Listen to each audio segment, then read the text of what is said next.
students. In the last class we were discussing about asexual mode of reproduction. Under this topic we have already seen, as you can see in your book, budding, fission, fragmentation, regeneration, vegetative propagation and spore formation. We have finished till page number 132.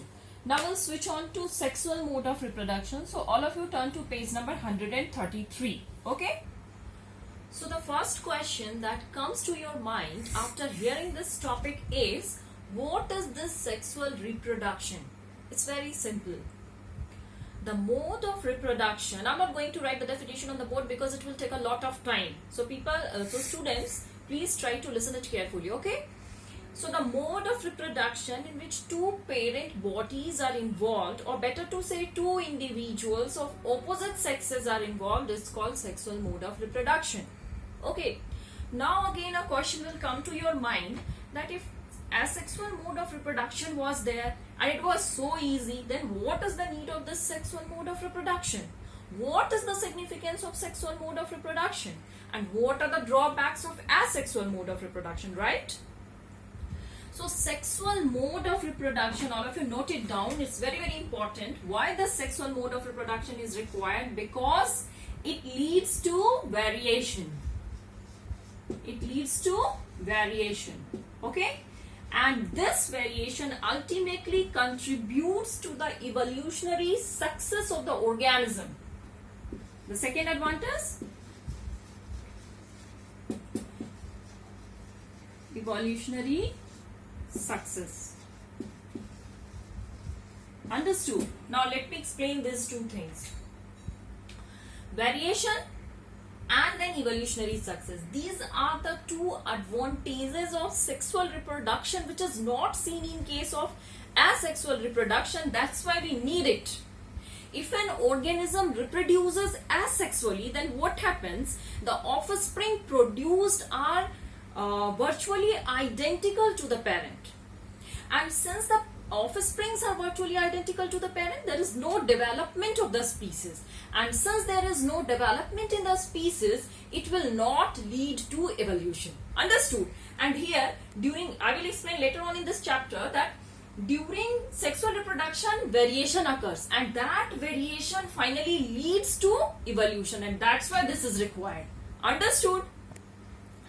So, what are the steps of sexual mode of reproduction? Understood? I'm going to rub this one. Okay? I'm rubbing this one.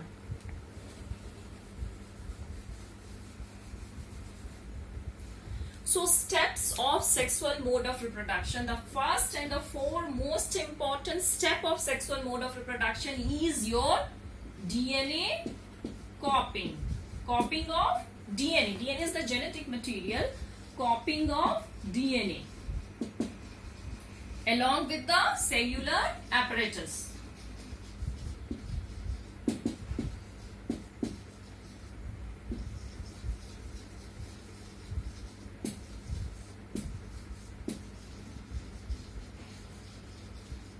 This is you. Okay. So, if an organism prepare itself for sexual mode of reproduction, जो भी organism sexual mode of reproduction में जाता है, सबसे पहले उसकी DNA की copy होती है. This is your hereditary material deoxyribose nucleic acid. और डीएनए कॉपिंग के साथ साथ उसके जो बाकी के सेलुलर एपरेटस हैं, rest of the cellular apparatus are also copied. Okay. And as we all know that at the time of copying some errors are caused in our day to day life. When we copy down something ना कुछ error तो हो ही जाता है. आप भी जब homework copy करते हो या कुछ भी कॉपी करते हो तो कुछ ना कुछ एरर्स करते हो ना. In the same way DNA कॉपिंग जब सेल के अंदर चल रहा होता है तो उस डीएनए कॉपिंग मैकेनिज्म के दौरान क्या हो जाता है? एरर. और you cannot get rid of these errors. एक दो नहीं, थोड़े ज्यादा होते हैं, एरर्स होते हैं. और यही एरर जो है अभी जो मैंने बताया था, these errors leads to variation. These errors lead to variation. और वही वेरिएशन फाइनली चेंजेस लाता है स्पीसीज में, और वो चेंजेस जो है इवोल्यूशन को कंट्रीब्यूट करता है. Now the question that will come to your mind is, if errors are there, then how the organism will be able to survive with these errors, right? तो the thing is that कि errors होते हैं और उतने ही होते हैं जितने के साथ organism या species survive कर सके, और वो होना भी जरूरी है. अगर डिट्टो डिट्टो डिट्टो कॉपी हो रही होती तो फिर ये सेक्सुअल होता ही नहीं, ये भी असेक्सुअल होता. ये एरर्स उतने होते हैं जितने के साथ डीएनए जो है वो सेलुलर एपरेटस के साथ वर्क कर सके. अगर एरर का कोटा बढ़ जाएगा तो डीएनए सेलुलर एपरेटस के साथ वर्क नहीं कर पाएगा और ऑर्गेनिज्म की फाइनली डेथ हो जाएगी. Understood? So errors during DNA copying mechanism is must, and that is very very important for the survival of species in a population. Okay, and these errors are caused up to that limit with which an organism or a species survive. And if it occurs then the permitted value, then the DNA apparatus, DNA material will not be able to work up with the cellular apparatus. Understood? तो variation के लिए error होना भी है और कम भी होना है.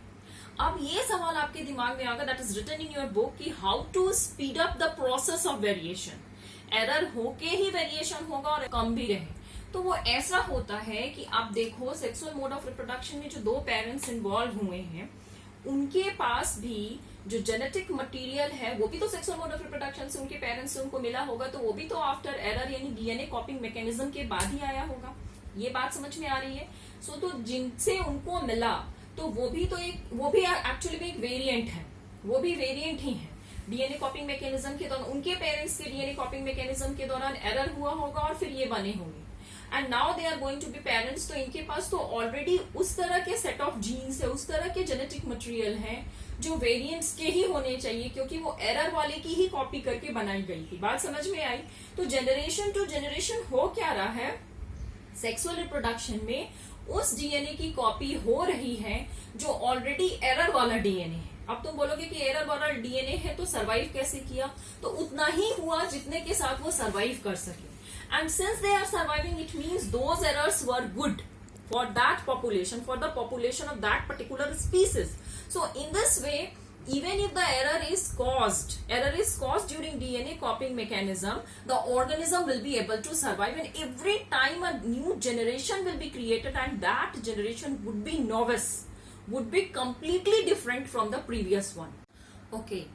सो ये तो हमने देख लिया कि डीएनए कॉपिंग होगी, सेलुलर एपरेटस का कॉपी होगा और फिर इस तरह से ऑर्गेनिज्म जो है स्टेप बाय स्टेप मोड में सेक्सुअल रिप्रोडक्शन की ओर प्रोसीड करेगा. अब एक और प्रॉब्लम आ गई है. Again there is a problem. The major difficulty is that if every time there is copying of DNA, then what will happen, there will be no room for anything else on this earth. DNA copy DNA copy DNA copy, and every time अगर इसी तरह से copy होती रही तो क्या अर्थ पे और किसी चीज के लिए स्पेस होगा? You will mess up, everything will be messed up, right? तो क्या किया जाए कि आने वाले ऑफस्प्रिंग में डबलिंग के बाद भी डीएनए जो है वो कंट्रोल्ड रहे? कोई रीस्टैब्लिशमेंट का तो प्रोसेस निकालना पड़ेगा. तो हाँ, हमारे पास स्पेशल टाइप ऑफ सेल्स हैं, that is your sex cells. और उनमें क्या होता है, जिनको हम जर्म सेल्स के नाम से भी जानते हैं, डीएनए, ठीक है, और क्रोमोसोम हाफ नंबर में होता है. तो even after doubling there will be no problem.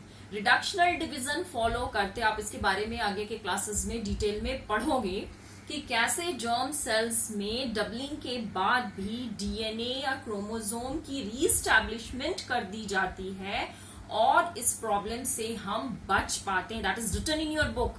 आप देखना 134 पेज नंबर में ये लिखा हुआ है कि how to get rid of this major difficulty of doubling of DNA. Okay, अच्छा, तो ये जो सेक्स सेल्स है हमारे केस में, जिनको हम मेल गैमिट और फीमेल गैमिट के नाम से जानते हैं. Male gamete is your sperm and female gamete is your ovum. ठीक है, ये दोनों सेक्स सेल्स जो होते हैं अगर लोअर फॉर्म्स होंगे, in case of lower forms ना they are more or less similar, but हमारे केस में या हायर फॉर्म्स में they are comparatively different. since the egg cell has to store food materials now, the size of the egg cell or the female gamete is larger. Okay, and the size of the male gamete, that is a sperm, that is comparatively small, and it is a motile structure. Motile means what? Mobile. Mobile means what? That can move from one place to another. At the time of fertilization, with the help of its tail, the male gamete, आप देख लो ऐसा होता है, हमारा female gamete जो है वो egg cell ऐसा है, and it has reserved food material. Okay, this is your egg cell, this is your egg cell. Let me rub this one. Okay,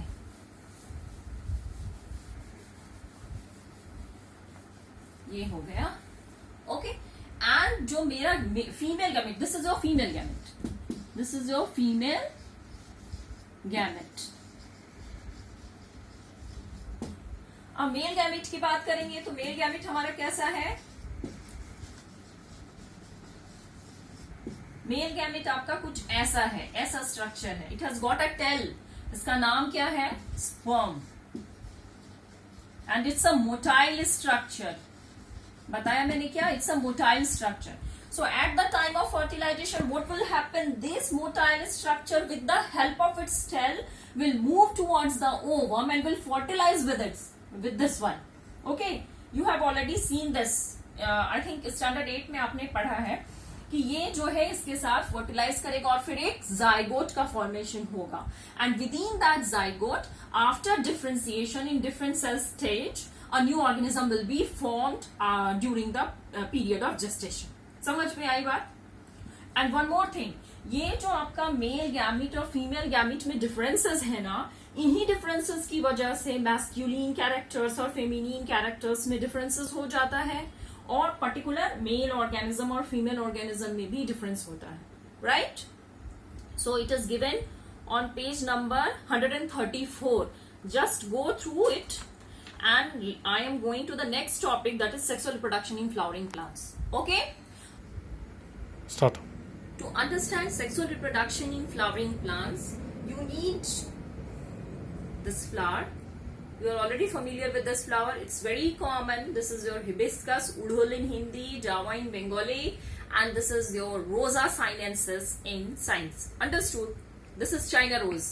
This type of China rose is required. Sexual reproduction in flowering plants हम इससे पढ़ेंगे. सो flower is the reproductive part of a plant in case of angiosperms. Angiosperms और gymnosperms क्या है miss already बता चुकी है standard 9 में. ठीक है, आप उसको देखो. So the flower which I have in my hand is a complete flower. ठीक है. Now the question arises, what is a complete flower? A flower which contains both male as well as female parts is known as a complete flower. I will show you that this flower has both male part as well as female part. See children, this is a complete flower.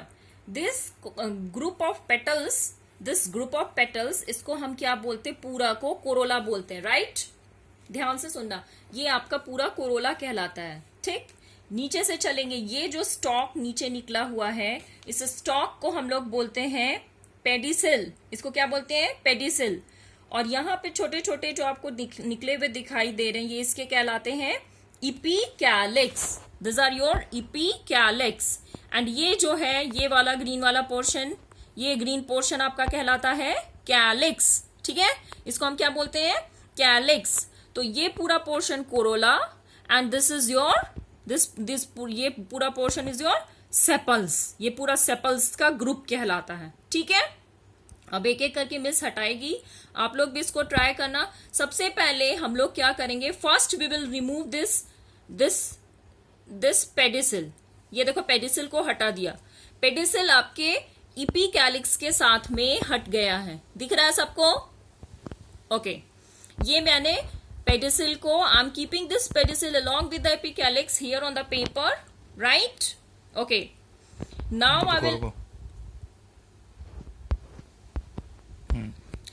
I will remove these sepals. ये देखो, ये I'm going to remove this one. ये देखो, I'm removing this one. हटा दिया. ठीक है. अब one by one we will remove these petals. एक एक को पंखुड़ी बोलेंगे. पंखुड़ी is your petal and group of this पंखुड़ी, ये ग्रुप ऑफ जो पंखुड़ी है, group of petals is your corolla. ये देखो हटाया. ये देखो एक दूसरे पे ये ओवरलैप करते हैं, इनके पेटल्स ओवरलैपिंग है. आप देख सकते हो ना, एक वाला लेयर जो है दूसरे वाले लेयर पे चढ़ा हुआ है, देख रहे हो. ये वाला इस पे चढ़ा हुआ है, ये वाला इस पे चढ़ा हुआ. देखो मैं से एक एक करके हटाएगी. ये वाला, ये देखो हटा दिया दूसरा petal. This is your third petal and this is your fourth petal and this is your fifth petal. China rose के केस में, जिसका साइंटिफिक नेम रोजा साइनेंसिस है, पेटल्स हमेशा 5 के मल्टीपल में होते हैं. ठीक है, ये याद रखना. अब मेरे हाथ में जो आ गया है ना, ये तुम्हारा क्या है, ये वाला जो पोर्शन है, ये ट्यूब लाइक पोर्शन जो है ये, और ये आप देख लो, ये जो छोटा छोटा फिलामेंट्स है उसके ऊपर येलो येलो कलर के जो बॉल्स हैं, ये पूरा पोर्शन कहलाता है स्टेमेन. क्या कहलाता है? स्टेमेन. ओके. ऊपर में ये जो 5 है, 1 2 3 4 5, ये तुम्हारा है, ये पिस्टिल है, ये पिस्टिल है. और इसके नीचे, अभी मिस डाइसेक्ट करके आप लोगों को दिखाएगी, इसके नीचे ओवरी मिलता है. तो जो फीमेल और मेल पार्ट है, तुम्हारा मेल पार्ट कहलाता, पूरा कंप्लीट मेल पार्ट आप स्टेमेन कह सकते हो या एंड्रोसियम कह सकते हो. I am going to write those things later on. First understand it. Okay. तो मेल पार्ट को हम या तो स्टेमेन बोलेंगे या एंड्रोसियम बोलेंगे. एंड्रोसियम में क्या आएगा आपका? तो एंड्रोसियम में स्टेमेन आएगा, pollen grains आएगा एंड दीज फिलामेंट्स. ओके. अब आती है फीमेल पार्ट की बारी. तो फीमेल पार्ट में आपका आता है ये स्टिग्मा, ओवरी जो इसके अंदर है, और अंदर में एक थ्रेड लाइक स्ट्रक्चर मिलेगा after dissection. That is your style. Okay. And now I am going to dissect it.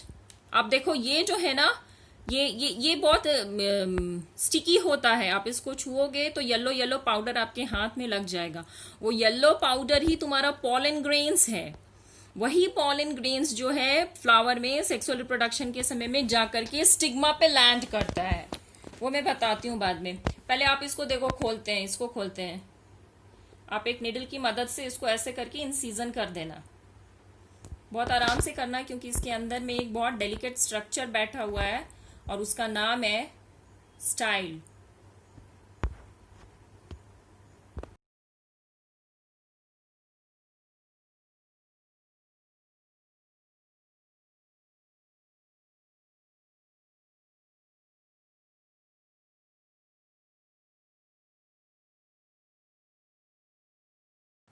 See this is your style.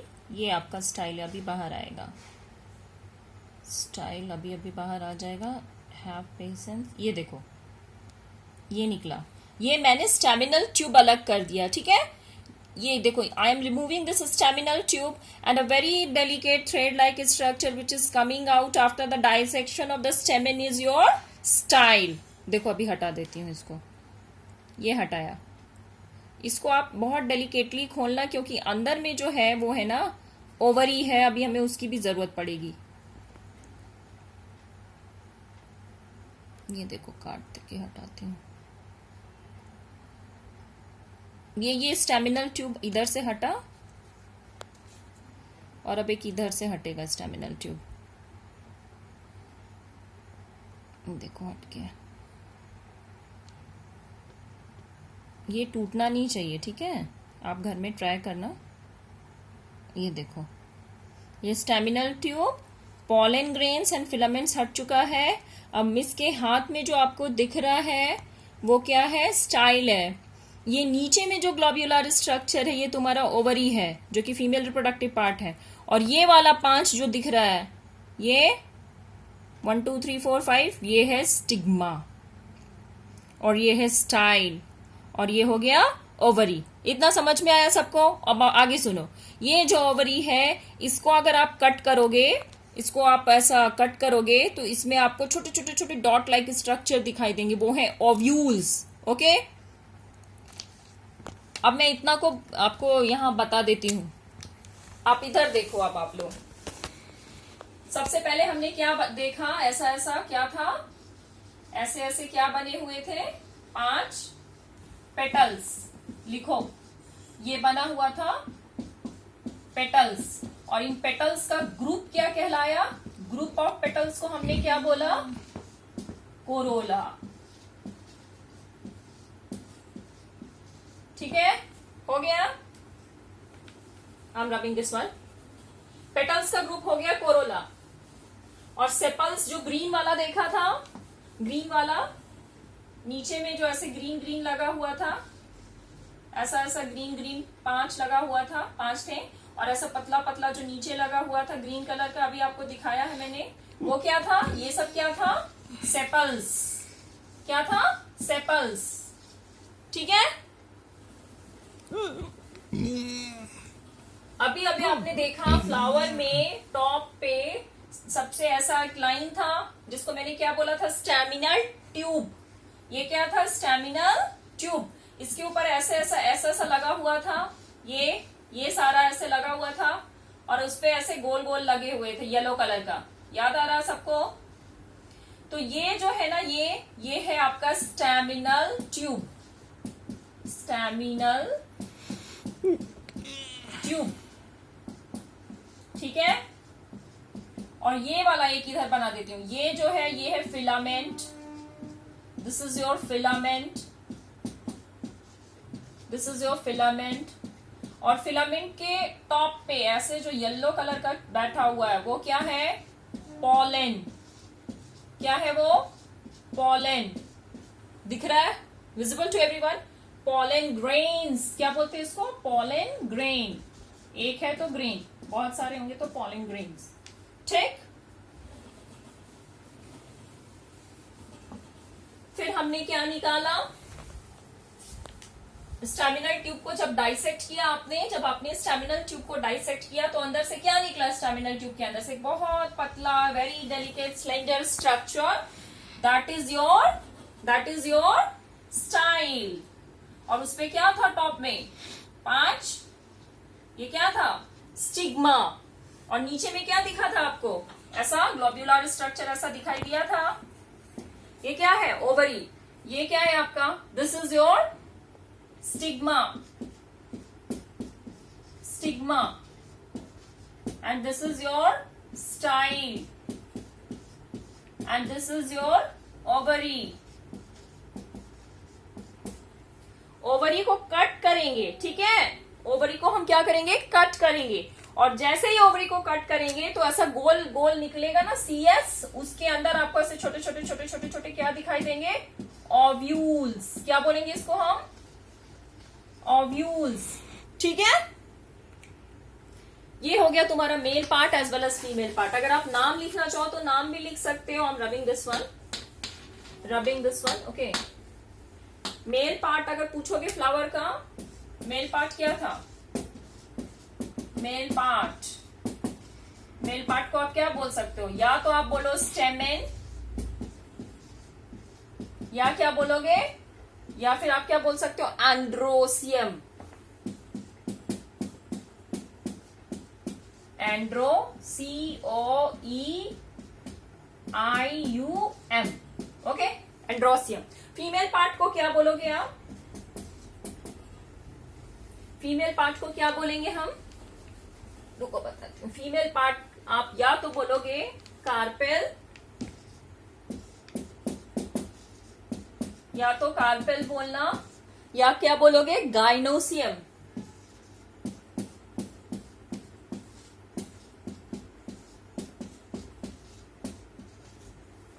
हो गई कहानी खत्म। यहां तक सबको क्लियर है? कोई डाउट नहीं? I think so this China rosa sinensis is your complete flower. अब इनमें कैसे होता है reproduction, that I will explain.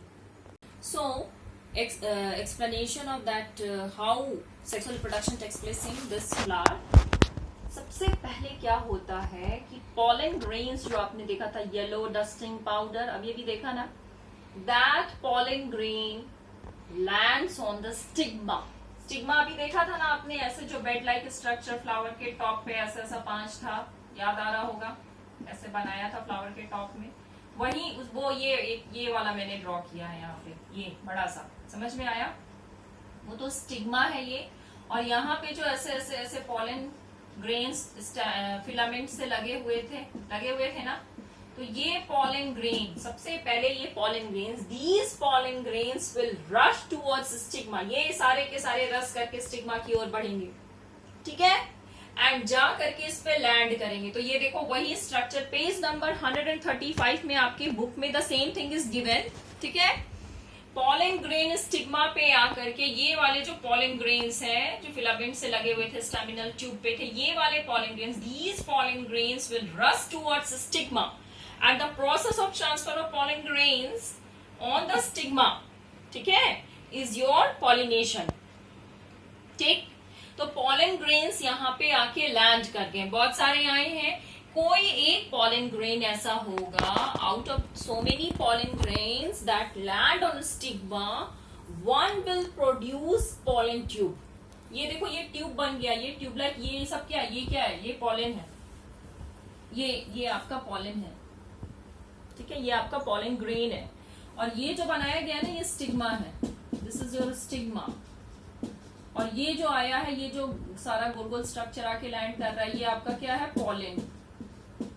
और इसी पॉलन में से ये लंबा जो निकला है ये तुम्हारा क्या है, this is your pollen tube. ये पॉलन ट्यूब है, ठीक है.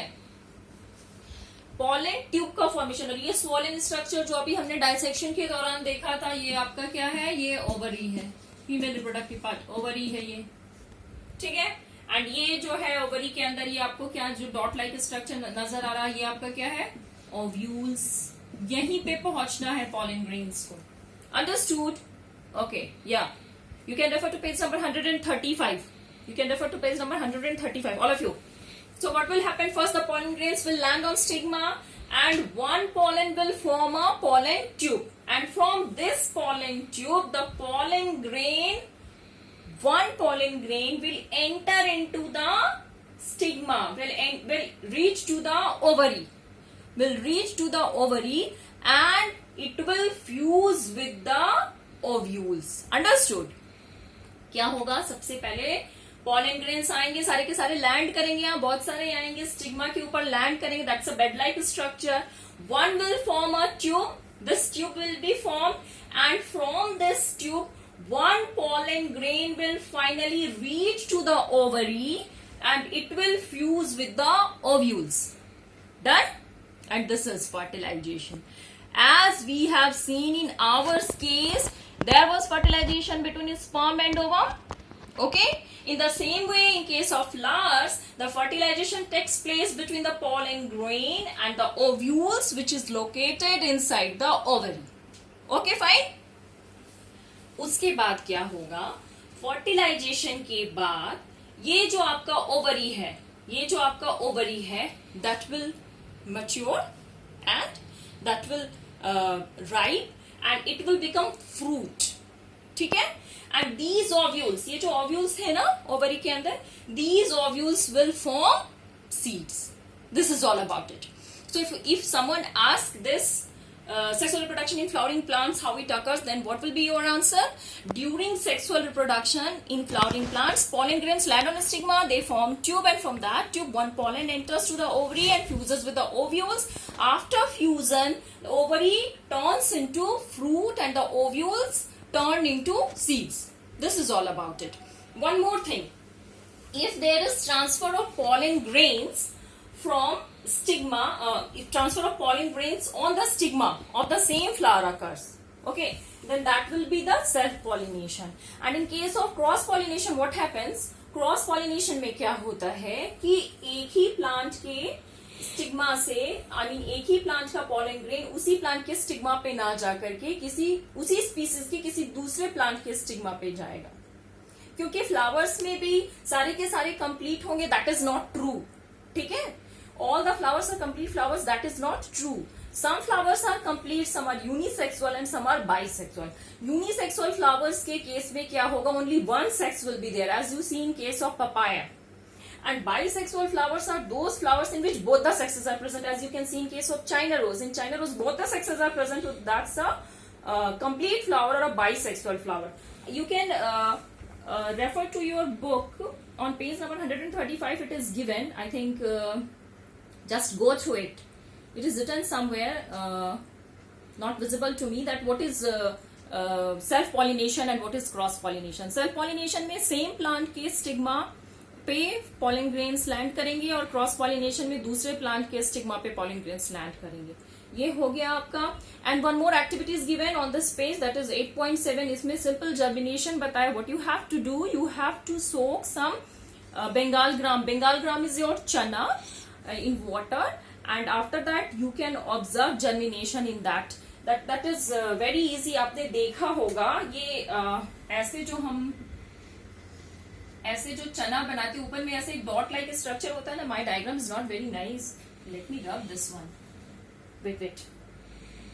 आई am drawing a chana like structure. आप देखना यहाँ पे नीचे एक छेद होता है, उसको हम क्या बोलते हैं? उसको हम बोलते हैं माइक्रोपाइल. क्या बोलते हैं उसको?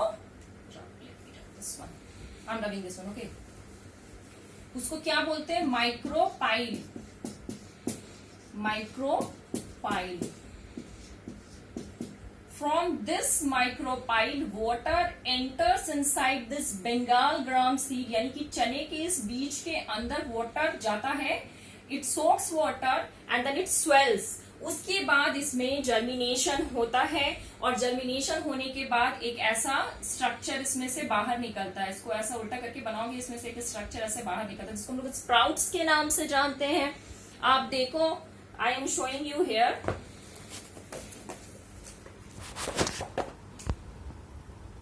Come, see this diagram. When you will soak these gram seeds overnight in water, what will happen? From the micropylar region, water enters inside it. It will swell, and when you will tear it into two pieces, you will see two structures. These are known as cotyledons. These are actually food reserve for the baby plant. It will grow, this portion will grow, the upper portion will be called as the future shoot or plumule, and the lower portion will become root, that is known as radicle, and the entire process is known as germination. This is all about it. This much for today. Just read the topic, and if you have any doubt now, then post me. Thank you, class.